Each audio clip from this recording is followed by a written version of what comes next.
Blackbeard Travel TV back at y'all again for part 2, and we have a special guest. It's the goddess Goldette here.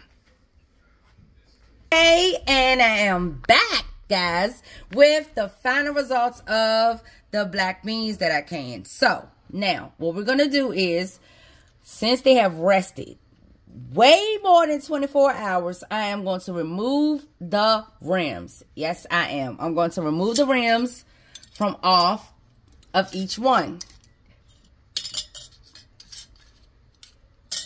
And you see how easy that is, guys? They're just coming right off. I'm not going to, when it's too tight, I let it sit another few hours. And this one is like, yeah, it's too tight. So what we're going to do is we're going to do these 6.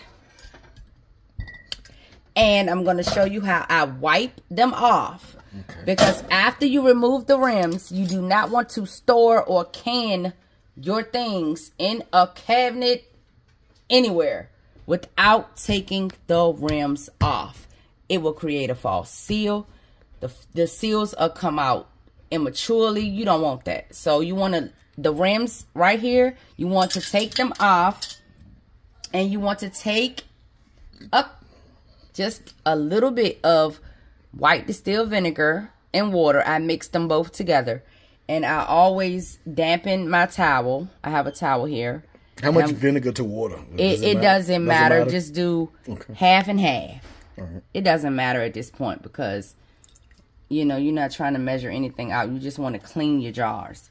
So what I'm going to do here is I'm going to take it and wipe around where the seal is. And I'm going to go down. And I'm just going to keep continuously wiping down each part of the jar just to get anything that might have came out of that jar while you was canning it. So we're going to do it to this jar too. We're going to wipe around the rim, around the base of the rim, and then you're going to continue to wipe down the sides of the jar. And make sure you please use half and half of distilled vinegar and water. Preferably spring water. But, you know. So the outside of the jars need like the fancy water? Yeah, they really do. Because you don't want to put any kind of water up in your food products. So yeah, put some fancy water up in here, y'all. Okay, so I'm going to keep on doing this around the rim.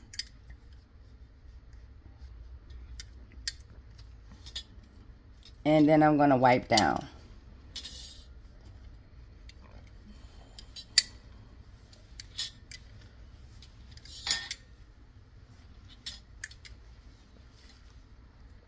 Until I get to my last jar.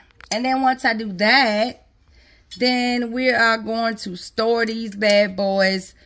A key note that I'm going to use in this video is the fact that I only have 1 cup of beans in this quart jar. Okay, you can put up to, now take it from me, get you some ball guides to canning books, balls, canning and preservation books, all of the series. Just get them all, and they will tell you how to do different kinds of beans for your altitude. But from what I'm doing and what I know what works for me, I'm going to tell you that I am doing 1 cup to a quart. And I'm doing that because these black beans for me specifically is going to be for black bean soup. I'm going to have zucchini in here, squash in here, black beans in here, all types of things. And if you want that recipe, comment down below. So anyway, I'm going to continuously wipe these jars off and get anything that might have came out or spurted out on here. And this is the last jar, guys, that we're at. And I'm so excited because I love doing this. I love it. I love it. So anyway, I canned my black beans with my Denali canner. Okay? Denali canner. In the next video, I will show you exactly which Denali canner I canned with. Yes, that's right. I'm going to bring out the box this canner came out of, okay? So that you can go and order your own and get you one of these fancy dancy Denali canners, because they are the shit. They are. They really are. And while she was doing that, I was drinking vitamin water. So yeah. Yeah, and you was. You sure was. Where's that vitamin water bottle? Because you sure was drinking vitamin water. You always drink vitamin water. You drink it every day. 2-3 times a day. As a matter of fact. Okay, so guys, I have my finished products here, and everything is wiped down. I will be storing these things away, and they can last you up to 20 plus years. 20 plus years. As long as they all have a seal. And they all do. So, guys, take advantage of this.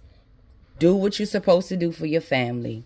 Go out, get you a canner. Get you some jars. Get you some GMO-free foods. Can you up something that's going to be shelf-stable, self-sustainable foods, because we never know what might happen out here in the world, and we don't want to be no parts of it, okay? So staying away from it is doing things like this. I love you guys. Thank you so much, and please subscribe to my channel. He's going to put it in the description box below. Thanks, guys. I hope you enjoyed that. I hope that was very informative. I hope you guys learned some things in the step 2 guide of how to can the beans. And we definitely will have part 2 with chicken coming very soon. All right. Appreciate y'all. Don't forget to like, subscribe, hit that notification bell so you won't miss the next part. Thank you. All right, we back again. Blackbeard Travel TV. We're going to be going over the process of how you can chicken today. First, we have a special guest. She's going to be cutting the chicken into pieces that you should, how you can it. The size that she would like you to cut them in, to put them in a can. So let's go ahead and get into that. Okay, guys. So I'm back. This is the Goddess Godette, aka Princess. And I have here 6 pounds of, well, 6.5 pounds of chicken breast, boneless, skinless chicken breast. Now, if you notice, if I was just about to cook this or something, to do something with it, I would take all of the fat off. I leave some fat on my chicken when I'm canning it for flavor. Okay, so the first thing you're going to want to do to your chicken breast is you're going to want to wash them clean. I have already done that. You want to make sure that you soak your chicken in at least a half a cup, depending on the size. I used a half a cup of vinegar, white distilled vinegar, to soak these in for at least 10 to 15 minutes. And then you want to wash them. And then you don't have to personally do this, but I do. I take some lemon juice, the lemon juice from the bottle, and I squirt the lemon juice in there, and I, thoroughly wipe, take my hands and get them all squeaky clean, rinse that off, and then now this is the process that we have came about now. So what I'm going to do is I'm going to cut this chicken in cubes to can up in my 1.5 size jar. So what I normally do is I just normally cut it one time down the middle, and then I turn it and just cut it in chunks as such. And like I said, I leave some of that fat on here. It is not my knife, it is the fat. My knife is sharp. But I cut it into cubes about this size, or you can even cut that again in half if you want to. And my chicken is going to be used to make shredded chicken tacos. This is what I'm canning these ones for. And we'll be back after I've cut all of this so that I can show you the canning process. So like I said, this is the size that I use. And I will make this for shredded chicken tacos. Okay, guys, so right now I wanted to explain this to you. I use a different cutting board than I do for my vegetables. I use a bamboo one for my fruits and vegetables, and I use this particular one on this particular side for chicken. The other side I use for like beef and stuff if I want to cube that up. But I'm telling you that because of the bacteria properties that are often found in chicken. And a lot of people will probably be saying that, why is she not cutting that on a flat surface? Because I personally clean all of my stuff with bleach and dishwashing liquid. And I want everything to stay right here in this little general area. I don't care about the angle and all of that. I want this bacteria to stay right here in this little area while I know I can really thoroughly get this clean with that bleach. And I don't have to worry about a speck of it shooting over there or a speck of it flying over. I don't want to do that. So what I'm trying to explain to you is it's always wise to have a separate cutting board from your vegetables and your fruits for your meats. And when you use, you can get two particular ones if you want to. I just find it more easier that I use the raised side for my chicken and the flip side for my beef. For, you know, this particular type of cutting board. So we'll be back again after I cut this up. I just wanted to come back in and let you guys know that it's always wise. You know, you don't necessarily have to cut your chicken like I'm cutting it over top of the sink. However, it's wise to use a different cutting board versus the cutting board that you use to cut your fruits and vegetables.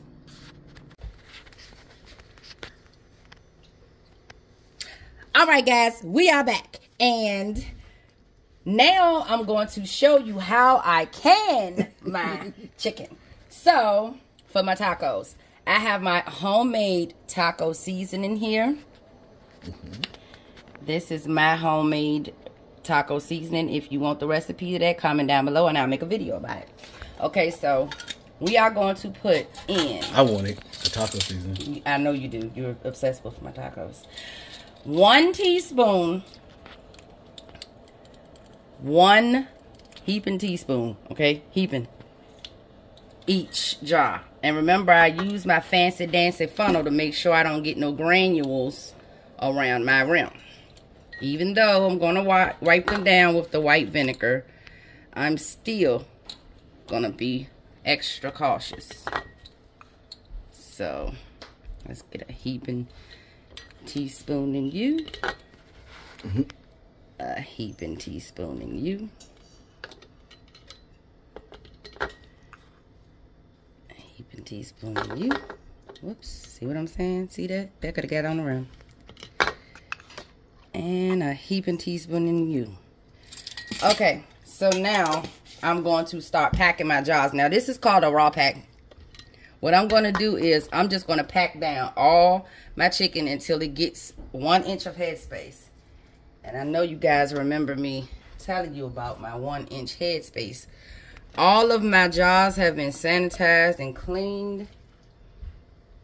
I always make sure that I sterilize my jars after I wash them really, really well. I always make sure I sterilize them in the oven. So that has 1 inch of headspace on the first one? I'm gonna debubble it. Oh, okay. And then I might can get some more in there, because you can pack it down tight. Pack it down as tight as you can. So now, like I said, all I'm doing is packing this chicken that y'all just previously see. Say, look, that's too much.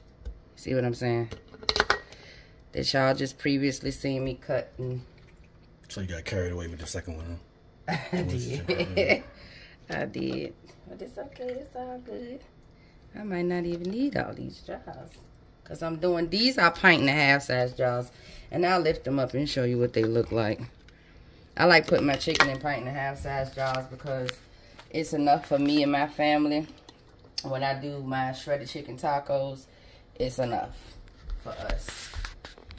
If I have to use 2 jars, then I just have to use 2, because I got some greedy people in here. The vitamin water wants to get Especially this one that's recording, Mr. Blackbeard himself back here. He's obsessed. I have to cook tacos 3 times a week for him. But nonetheless, okay, so I'm going to pack this down as far as I can, guys. Now, I got 4 jars out of this so far. 4 jars, and that was 6.5 pounds of meat. So we're going to pack this down tight. I'm going to take this glove off because I need to get my fancy dancy debubbler here.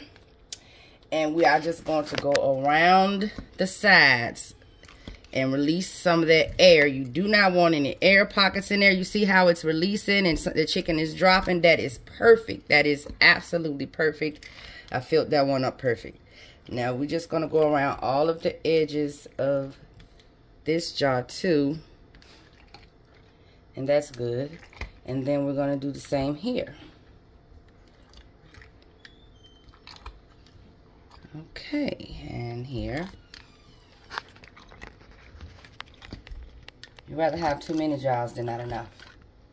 So, that 6 pounds gave me 4 pint-and-a-half size jars. So, I'm going to take this glove off now. And then I'm going to wipe my rims with none other than my distilled white vinegar. Don't wipe it with my vitamin water.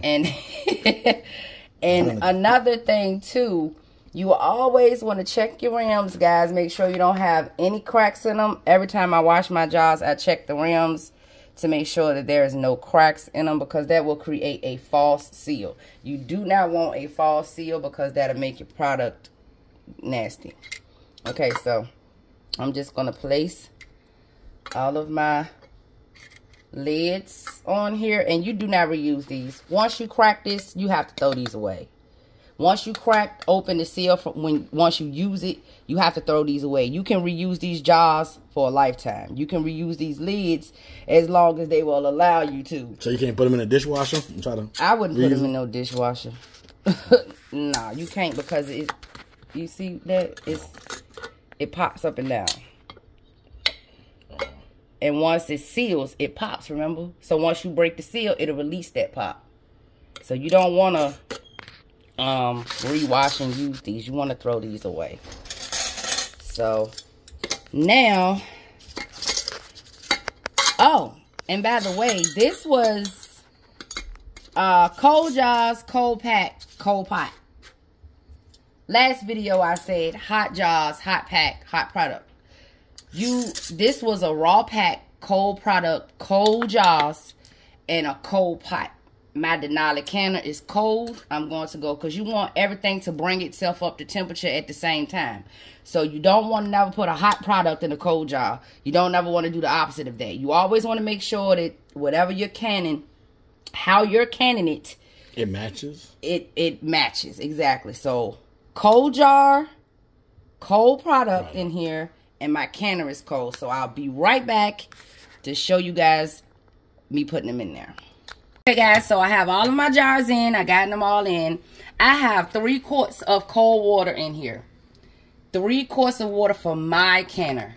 I do not know, you have to read the directions and stuff, or look up your canning device online to see how many quarts of water your canner takes.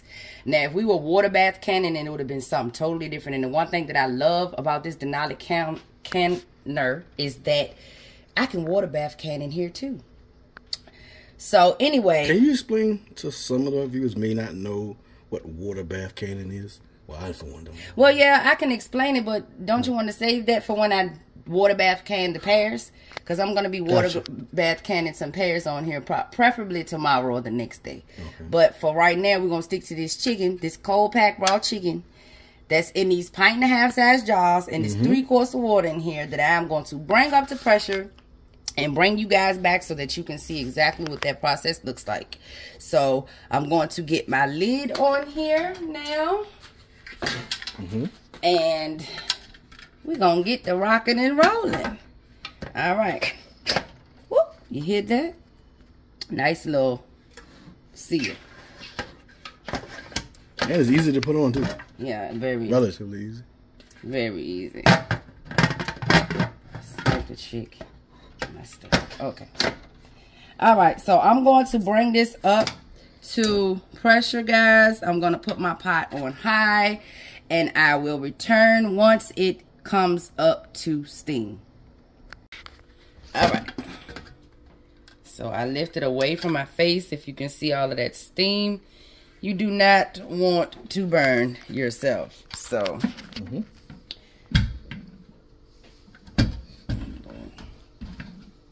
all right.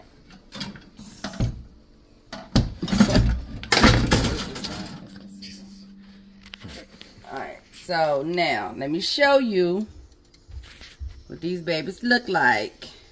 Isn't that cute? And this is why I do not add any liquid to my jars. Because if you can see that, the liquid is all the way at the top. It makes its own broth. So I'm going to get these sitting down and I'll bring you guys right back. Okay, so I don't know what happened with this particular jar right here.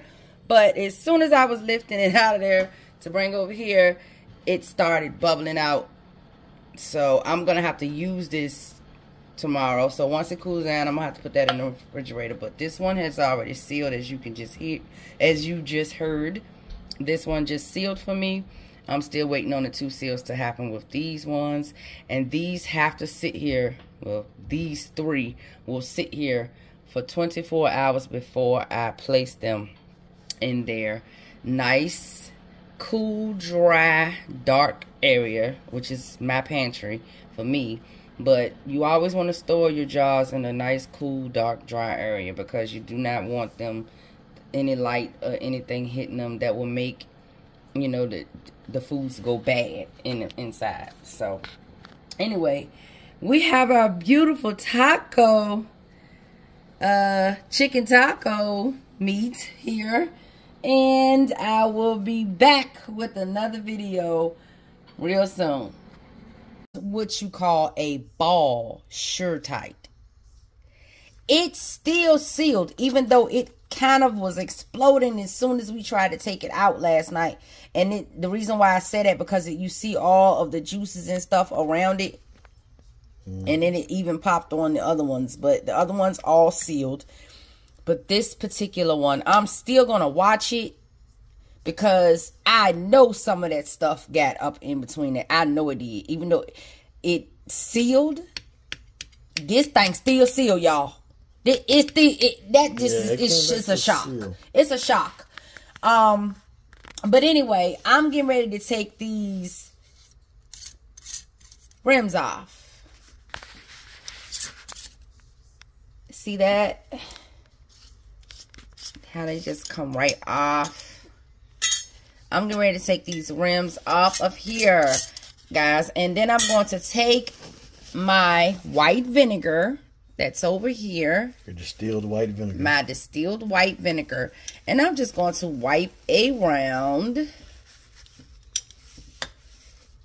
And on the top of this one, of course, because it got things on it. But I'm going to get that out of there.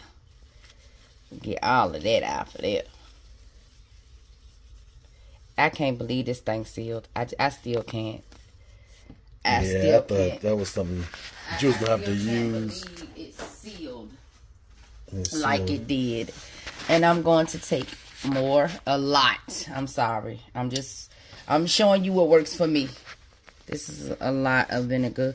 But I'm going to wipe the tops, because I have to write on it what is going to be inside of here. So I'm going to use an excessive amount of paper towels right now. Don't mind me. I do it all the time. Okay, so we are down to our last 2. And again, like I said, I'm going to wipe whatever is at the top of there and around this jar. And let's get it. Yeah. I'm going to go back over these 2, because I didn't do that for the other one. And once we finish with, yeah, I am. Once we finish with doing the wiping of the rims and the jars, you see all of that juice. You see all of that broth? That's broth. This is why I do not put... Now, do whatever you want to do to your discretion. However, I do not add any liquid to my chicken when I can my chicken. I don't, because it makes its own broth. And then I have all of my fancy dancy seasonings in there. And once you mix it all up like that, you see that? Oh, isn't that beautiful? Look at that. Ain't that cute? Ain't that cute? That is so cute. Now you can see seasoning from the bottom. Exactly. Awesome. Okay. So I'm going to wipe these jars down. And then I'm going to get a dry paper towel and re-wipe the tops off, date them, label them, and then I am going to put them away. So give me just a second, guys. I'll be right back. Okay, I'm back, and I am wiping the tops off. These jars have set for 24 hours. Probably 22. Because probably 22. And like I said, even this one. This one I'm going to watch. I'm going to put a little asterisk on that one to watch it. But, oh, you can just eat it first. Well, I can do that too. I'm going to wipe them dry. That's because you want your tacos. And I'm going to write on here the date, which was 5/4, which was yesterday. 5/4/23. And I'm going to write on here, taco seasoned chicken. And then I'm going to put an asterisk or 2 on this one, because that's the one I said I had to watch. So we're going to set it to the side. And we're going to put on... I'm laughing at the asterisk that you made in the photo. Taco seasoned. That's what I get. Chicken, yeah, that's what you get. I'm laughing at your asterisk. 5/4/23. Yep, that's what you get. Taco seasoned chicken. 5. That's her asterisk thought she made out. I was laughing at that, but okay. That's what happened. Taco seasoned chicken. 5/4/23. All right. So this is what we have, you guys. That chicken that you seen me can up. This is the final results. And as soon as I come back, I am going to be blessing you with another chicken episode. Stay tuned.